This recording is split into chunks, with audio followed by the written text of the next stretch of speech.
720, welcome back to BT. Here to answer the question, what is the best exercise? We have personal trainer Marianne Blair joining us from Higher Level Fitness. So what do you tell your clients? And they say, what's the best exercise?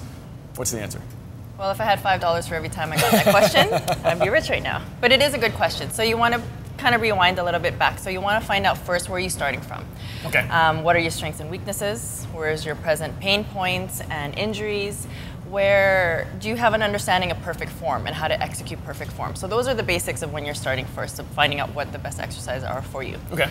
Then after that, you want to find out what are your goals. So where are you going with that? Do you want to train for a marathon? Do you want to train for a triathlon? Do you want to go train at compete at a bodybuilding competition, or do you just want to be fit for life? How does it fit into the old jeans? Is that Fit a good into the enough old goal? jeans. Okay, good. Yeah, minimize aches and pains. So those are some of the things that you want to find out first. And once you figure that out, then you can take a look at what your best exercises are. So there's 3 things that you want to pay attention to. Number 1, is it challenging enough for you? So it has to be consistently challenging over time. Mm-hmm. The second part is you want to make sure that you're recruiting gradually more and more muscles and more joints into your exercises. Right, so you want to make sure that you're recruiting more muscles so that you're challenging your brain, you're challenging your muscles each time you're moving on. Okay.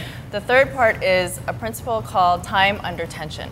So basically you want the right balance between resistance and rest between your exercises based on your goals. So someone who is training for a marathon versus someone who's training for a bodybuilding competition, right, their training program is going to be completely different based on how they're exercising, what workout programs they're using, what cardiovascular activities they're doing. Okay. So that's why you want to find out where your goals are first. So with that being said, what you want to incorporate is complex muscle movements first. What do you mean by a complex?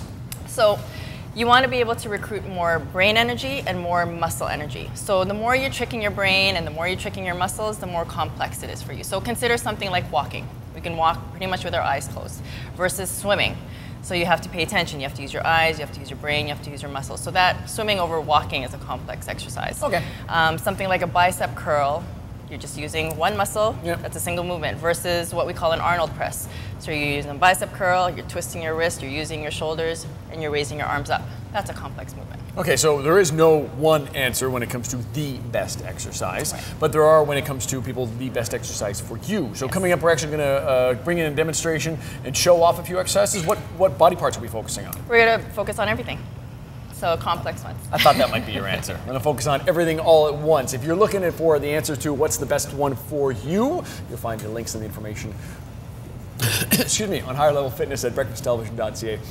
Going to take a break. There's plenty still to come on BT.